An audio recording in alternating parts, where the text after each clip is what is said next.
Union middleweight who's going to be taking his place on the bill. Only one professional fight so far, but bags of potential and good performances in the amateurs as well, which I'm sure he's going to be talking about once he gets up here.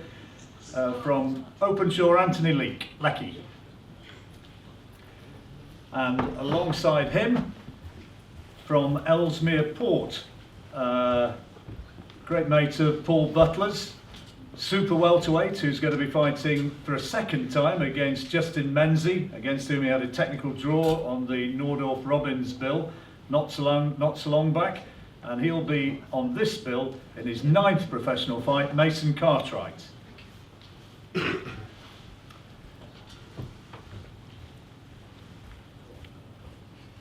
Another Manchester name of years gone by, of course, was Pat Barrett. Terrific fighter back in his day, and his nephew is doing pretty well as well. He's not done too many things wrong in the pro game to date. Undefeated, he's got 19 victories, 7 knockouts from Manchester with the great fighting name Zelpha Barrett.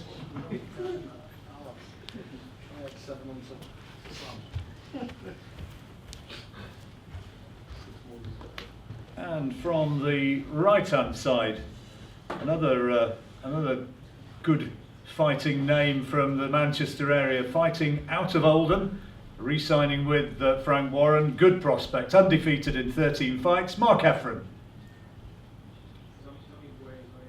He's not here? Okay, well, he's on his way apparently, so when he is here he'll doubtless join us. And continuing the introductions, trained by Haroon Headley, cruiserweight, undefeated in 5 fights, Jordan Thompson.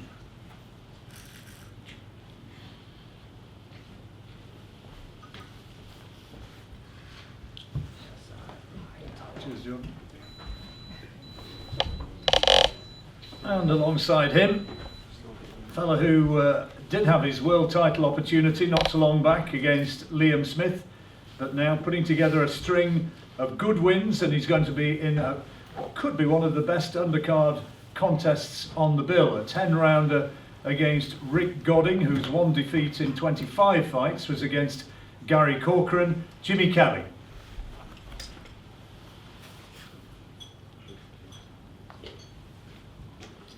And the one man who I've also got to introduce, he's going to be fighting in a WBO Intercontinental contest against Walsall's Martin Gethin. Right, Jimmy? Martin Gethin, who had a very good win last time out against John Wayne Hibbert. Jack Catterall, undefeated in 17 fights from Chorley in Lancashire. Here he comes.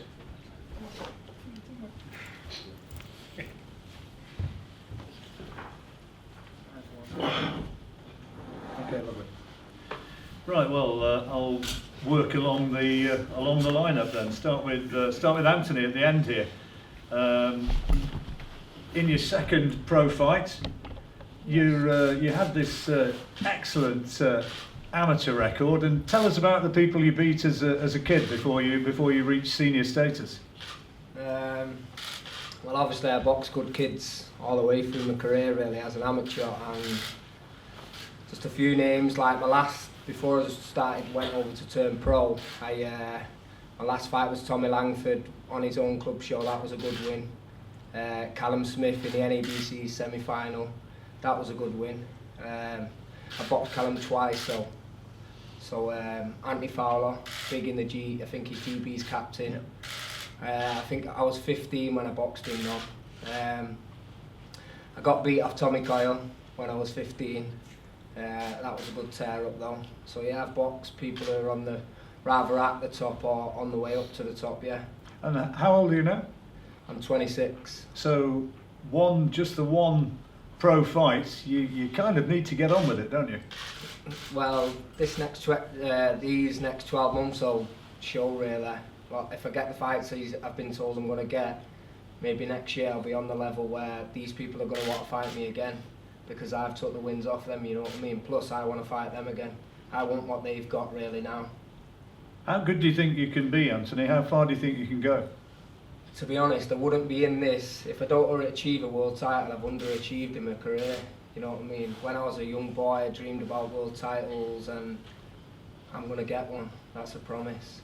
And do you see your long-term aim at middleweight, or might you fight at 11 stone? What's the plan? No, I could probably, if you told me to make 11 stone now... I'm not going to tell you. No, but what I'm saying is if I had to make 11 stone now, I'd probably make it.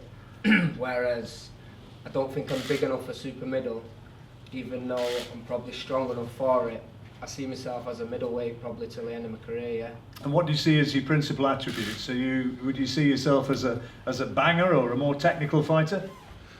Just depends who I'm in with, really. You know what I mean. I can punch. I'm definitely skillful. You're going to see that on the 8th of April. So, listen, there's big things to come. Definitely. 12 months from now. We look forward to seeing you, mate. Anthony going to be fighting against Jacob Lucas, middleweight contest. Trowbridge fighter, and looking to take another step along the professional course. Now then, Mason Cartwright from Ellesmere Port, 24 years old, and Mason, tell us a bit about yourself. You've grown up with the sport, haven't you? You've grown up with boxing. When did you first get involved? As a very, very young kid, wasn't it? Yeah, I've boxed all my life since I was 6. I was getting into a lot of fights as a kid at school and stuff, so my mum took me to give me the discipline, really. And then obviously, as boxing does, it gets under your skin. You end up just falling in love with the sport, don't you? So it was the case of like walking past a shadow in the mirror, or a reflection in a glass window. Like, you end up shadow boxing. So it was back when I was a kid, like, I realised it's what I wanted to do, so I've just followed it through my whole life. You always wanted to be a boxer from 6 years old? If people ask me when I was a kid, what do you want to be when you're older, I'd always say, I want to be a boxer. And Ellesmere Port, I mean, anybody who follows boxing, of course, knows that that's where Paul Butler hails from. Vauxhall Motors and that sort of background. Did you come up the same way? Do you know Paul? Yeah, I trained with me all life, from being, as I said, a kid up and through to being a pro last year, when we were both at Anthony Farnell's, but we've both since moved on from them, but we still see each other. He still comes and does his strength conditioning in my gym now, in No Limits in Liverpool. So. And you regard yourself, I know you were talking to me earlier, you regard yourself as a bit of a gym rat, don't you? Yeah, I'm definitely a gym rat. If I'm not in the gym box and I'm in doing lifts, if I'm not doing lifts, I'm doing mobility, I'm just in the gym every day. So. And your family actually own one, don't they? They own a gym? Yeah, they own a gym in Ruabin, yeah. It's just a private gym that doesn't do any particular sport, but obviously people come in and keep fit, so it's good to be a part of that as well, helping other people. And the fight that you've got on April the 8th against Justin Menzies, you fought in first time round on that charity night, the Nordorf Robbins night, and it wound up, unfortunately. Tell us what happened. It's got stopped in the second, we clashed heads. He had a really bad cut and couldn't carry on, but accidental, yeah. It was a fight that I was winning. I nearly stopped him in the first round. I hit him with a couple of shots and shook him to his boots on more than one occasion as well, 2 or 3 times. And it was a fight I felt I was maybe, if not definitely going to get the win, maybe get the stoppage. So that's what was making him dive in, and we clashed heads because he was panicking when I was going to throw. He was diving in to grab me, and obviously our heads came together, and that was that. So a little bit of unfinished business. Yeah. Thank you very much, Mason, and we look forward to seeing you as well. Now, this guy on my left-hand side, one of the great Manchester fighting names, Zelpha Barrett, and well, I've commentated on him a few times now, and it's always great to see him in action. You must be excited about the way things are going, aren't you, Zelpha? Yeah, can't complain. I'm happy to fight on the terror, like new terror since I was a kid, man, and just watching him fight at the MEN, it's a dream that someone wanted to do as a kid from Manchester, watching Hatton fight, so it's exciting, man. You're making a few ripples though. It's not just, you know, I mean, you admire Terry, but there's a few out there who are starting to realise that you can fight a bit. You must be realising that the public is starting to wake up to you. Yeah, just hard work.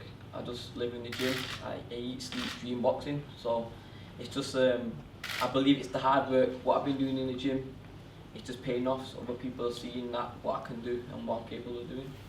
How important's Pat in your makeup as a fighter? Uncle Pat? Well, it's like the yin and yang. My coach Paulie, he's a nice guy, and then Pat's just the bad guy, man. Not in I don't mean that in a terrible way. He's not here. Yeah, he's not You here. can say it. Saying it, but he'll just tell you how it is. Where he doesn't care who's there. He'll just tell me how it is, and he'll keep me grounded. He'll never let things get to my head. He's just a grounded guy where it's personal. You know what I mean? I have to do this for my brother, for my mum.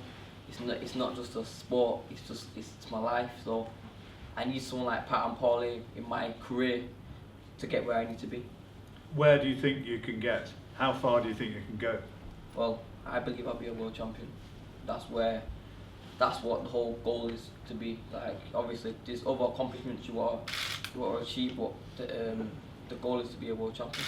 Have you put a time scale on it? Because you're still a young fellow. I mean, you've got years, in theory. Well, same about Terry's age, around about that age, I want to be a world champion. Well, we wish you all the best with that one. Have they named your opponent yet for April the 8th? Do you know who you're fighting yet? I don't know. I don't know if I'm fighting yet. Just Whoever it is, bring it whoever on. it is, bring it. Yeah, man. There's some talented guys around your weight limit fighting at super feather. There's some good blokes out there in this country. Never mind worldwide. I mean, it's a spicy division, isn't it? Yeah, like you got that Javante Davis, man. You got some good fighters, even in Britain, some good fighters. But I just believe in me. I respect them all, but I just believe in me, and I know what I can bring to the table, and I know what I'm going to bring to the table. But it's a good division to be in, and there's some big fights, especially for BoxNation and BT. So, but I'm excited. Like I said, I believe in me. I live for the sport, so I'm ready for it, man. Thanks a lot, Zelpha. Look forward to seeing you as well. Right, now, the big lad at the far end here.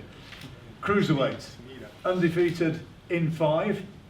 Jordan Thompson, trained by Haroon Headley, out of the Jack Catterall stable, aren't you? Yeah. Jack Catterall, Haroon, just the team, they're my main guys. That's who I've been with throughout, so I've always been around them. Jordan, you come from a real sporting family, don't you? Dad and your mum, talented karate players, don't you? No. Do you not? Players. I don't know. It's not, you don't really play karate. Them kicks are not a joke, you know. No, but they were all right at what they did. My dad was a 5 times world karate champion. My That's mum, pretty handy. My mum won it once, so they're the first couple, man. Yeah. Did you ever give karate a go yourself? No, I'm not a big fan of stretching, so my legs weren't going anywhere near where they should be. But no, it's too much control. Karate, it's a discipline. It's not the same as boxing. At boxing, you get to let your hands go a bit more, inflict a bit more pain. Are they big fans of you now as a fighter? Yeah, they're not really worried about when I go into the ring and everything. They're not worried in that aspect. But they're enjoying it so far. But there's a lot more to come. So I just think they're ready for the journey. And I'm told you can play a decent game of tennis as well. Yeah, no, I wasn't bad at tennis. Still can play a bit. But do you still have a go? Yeah, I still have a go. My brother still plays, so when he comes over, I do a bit of training with him, and I hit every now and again at my local club still. So Comes over. He's over in the States, your brother, is he? yeah, he's in America, living life out there with Donald Trump. Yeah, man, enjoying it. Has he got ambitions to play tennis for a living? Yeah, you know what? I don't know. Only he knows that, but he's got the talent. Definitely got the talent. I think he's more into his business. I think he'll be the one looking after my money if I make any. So 5 wins so far as a pro. yeah, 4 knockouts. yeah. How old are you now, if you don't mind me asking? 23. 23. So what sort of a time scale have you got on things? What do you hope, or where do you hope to go within the next 12, 18 months? No, man, I just got to keep winning. I mean, it's written. Whatever happens, it's going to happen. I just got to stay ready, be ready for any opportunities that come my way. Obviously, I do want to become a world champion one day. I don't want to hang around in the sport of boxing. Though. I mean, I'll be in and out. I don't want to get punched in the head for the rest of my life. So, yeah, it's going to be a exciting but quick journey. You're a big lad, and I'm told you can bang a bit. Do you see yourself staying as a cruiserweight, or is there going to come a time when you think, to get the huge money, I've got to have a go as a heavyweight? At the minute, I'm quite comfortable at cruiserweight. The heavyweights are a bit big, sparred a few, pretty heavy. But no, I mean, I think with time I'm going to grow into being a heavyweight. I mean, I'm only 23, so by the time I'm touching 26, 27, I'm only naturally going to fill out, so I don't think I'll be making the cruiserweight. How tall are you now? 6'7". 6'7". Yeah. So you're not going to come across too many cruiserweights who are going to beat you on reach advantage, are you? Definitely not. Well, all the best, all the best. Hope it goes well. Have they given you an opponent yet? Do you know who you're fighting? They've not. I struggle to get opponents. Not too many keen. No. Well, because I'm still learning, I've got to take my time a bit, so no, we'll get there.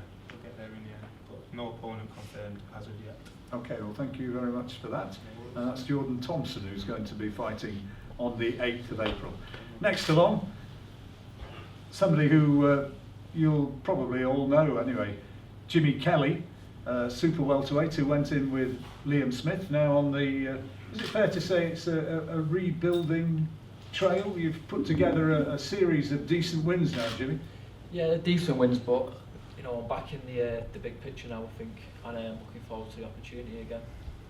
How far away are you now, do you believe, from being where you want to be?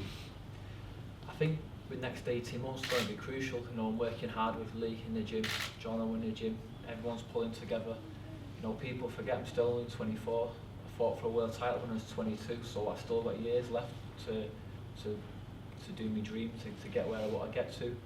And yeah, we're moving in the right direction. Did that fight against Liam Smith, did it come a bit too quickly for you? Would you think, you know, looking back, I know you've got to take chances when they're provided and you've got to earn your money, but actually as a fighter, was that too soon? In hindsight, it's possible, but at the time, I was supremely confident.